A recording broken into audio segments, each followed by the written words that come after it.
right, what's going on, y'all? So if y'all been following me on Instagram, you know that I'm back to hybrid training. Hybrid training for ultramarathons and bodybuilding. And this is much like what I did back in the day, back when I was training for my last 50 miler, but things are revamped now. I've got a lot more mass on my frame, but with that, I've got a pretty strong engine right now. So with that, I have a new hybrid training split. And I've been getting tons of questions about what the new split is, what the exact movements are, how I'm balancing volume and intensity, all of that. So today I'm gonna cover exactly what the split is, how I'm handling it all, the balance between volume and intensity, and then at the end, I'm gonna talk to you guys a little bit about why I'm back to doing hybrid training versus just bodybuilding or just ultramarathon training. So before I jump into laying it out Monday through Sunday, exactly what the split is, if you guys haven't seen my past hybrid athlete videos, in those I talk about the importance of balancing volume and intensity.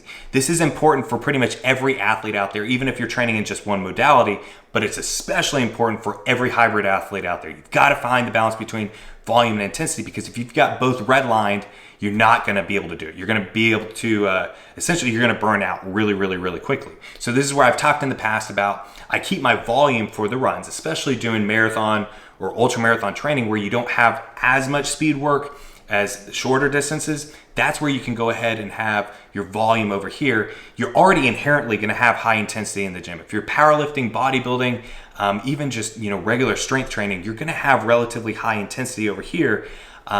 And so that's where I've always proposed, and what I've seen work well for me, people I've worked with, and then other people out there, is where they keep the intensity really high in the gym, and then they keep the volume for the road or the trails or whatever. Where you're gonna have a problem is if you're doing high volume in the gym, like what most people do is they'll go in, if you're doing bodybuilding training, let's say you have a chest day, you're gonna have like 4 or 5 movements for chest and do 3 to 4 sets per movement. That's a lot of volume, and that's gonna be hard to do that over here and have high volume over on the runs. You're gonna burn out, you're not gonna be able to recover. I propose having high intensity over on the strength training side, high volume over here. You're already not gonna have as much speed work, which is the high intensity for runs. And that's where I've said, I follow high intensity bodybuilding. Most people do the high volume bodybuilding. I only do 1 to 2 movements per body part, and with that I only have 1 to 2 sets. It's just all out to failure, and even past failure with drop sets, rest pause sets, and I've laid that out in past videos as well if you want to see that. The big point here is don't redline with jacked up volume, doing 20 sets per body part over here, and then also trying to do your 20-mile runs plus over here, plus speed workouts, all that. You're gonna burn out. You've got to go ahead and choose your balance between volume and intensity. So now that we've got that laid out of the way, let me go ahead and let you guys know exactly what the split is. So on Monday, we've got a 2-day. And this 2-day starts with upper body A. I've got an upper body A and an upper body B. Both upper body days hit every upper body part, but they have different movements for different angles and frankly, just how I like to lift. So we've got upper body A over here. And within that, I've got 2 movements per chest, 2 movements for shoulders, 2 movements per back, 2 for bis, 2 for tris. And with that, I have 1 to 2 sets per movement. And those are 2 failure or even past failure with a back off set, drop set, all of that. After we hit upper body A, in the afternoon, we'll have a run, or I'll sometimes flip it. I might do the run in the morning and then, upper body in the evening is kind of really what I'm feeling. But that's Monday. We've got a 2-day upper body A and then a run. On Tuesday is pretty simple. Tuesday is just gonna be a run. And since Tuesday is just a run, this is where on a lot of the weeks, this is where I'll have my only speed workout session of the week. It'll typically be either on the Monday or on a Tuesday. And that's just because of what the other workouts are throughout the week. So Monday is a 2-day upper body A and then a run. Tuesday is just a run. And then on Wednesday, we have no run, but it's leg day. With leg day, I'm only doing leg day once per week now. If you guys have seen my other bodybuilding training split videos, you know that I typically like to hit legs twice in an 8-day period. So, I'll hit it twice, on a 4-day split.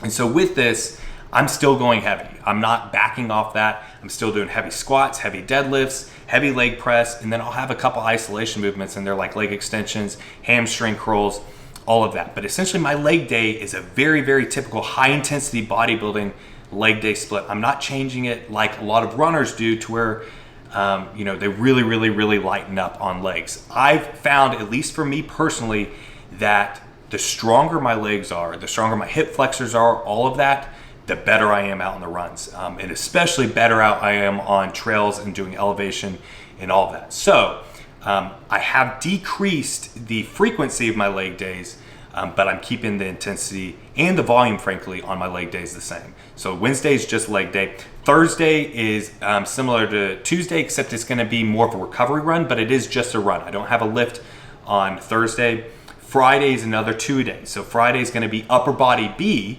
It's going to be exactly the same body parts. I'm just changing up the movements, hitting it with different angles, all of that. So we've got upper body B. Afternoon is another run. Saturday is the long run with no lift. And so, obviously with that could be anything from a 16 miler all the way up to, say a 28, 30 miler, depending on where we are in the training block. And then Sunday is a rest day. And Sunday is a hard rest day, not doing anything. I'll stretch, do everything for recovery, massage, all of that, but no working out. I've got no run or no lift. So Monday is a 2-day upper body A and a run. Tuesday's a run. Wednesday's leg day with no run. Thursday's run. Friday's upper body B with a run. Saturday's long run, and Sunday's rest. And that's the training split. If you guys want me to lay out the exact movements that I do, I'll take you guys along in the gym and show you that. But like I said, it's 2 movements per body part. So on chest, that could be dumbbell incline press with a fly movement. On back, that's usually going to be something like a lat pull down, something for lats, and then something for thickness like a row or T row. Then shoulders, obviously you want lateral movements for your width, and then I'll typically do a pressing movement. And then arms, arms are going to be your preacher curls, hammer curls, tricep pull, push down, all of that. But it's pretty straightforward. It's just choosing 2 movements per body part, going all out to intensity, and all of that. And that's how I'm balancing the volume and intensity, keeping my engine very high. One thing I've noticed is I have a lot more mass on my frame, so I'm slower right now. And I will probably lose a little bit of size, but I'm trying to maintain as much as I can manage. I've got pretty high VO2 max right now. So while I am heavier, my breathing and everything is on point right now with the runs. So that's the split. That's Monday through Sunday. That's how I'm handling it with volume and intensity. And that's how I've done it in the past, even when I had, CrossFit and bodybuilding, ultramarathon training and CrossFit. This is always kind of how I've done it and what works well for me. This is where I tell people, and even people I coach and help doing this, there's got to be an adjustment period where you find out what you can handle with volume and intensity. I've not always been able to handle, my 2 to 2.5 hour weight workouts, my bodybuilding workouts with, 1 to 3 hours out on trails and runs. It's taken me a long time to figure out, how many calories I need that day, my recovery, all of that. But this is what works out well for me. That's where I'm saying if you are somewhat of a beginner in the gym, back off at least a set per movement, or at least even bring back a movement per body part. And then obviously if you're a beginner in running, you've got to ramp that up pretty slow. But this is how I would go ahead and do it. I would have at least 3 lifting sessions per week, and then preferably 5 to 6 runs per week. So I've been getting a lot of questions on why I'm back doing hybrid training. If you guys have been following me for a while, you know that I've spent a long period of time doing ultramarathon training, and then quickly got into hybrid because I've done strength training for over a decade now. Obviously it's not been super consistent over the last decade, but I have had quite a bit of experience doing especially bodybuilding training. But then even when I was in the military, in the fire department, there's CrossFit style training.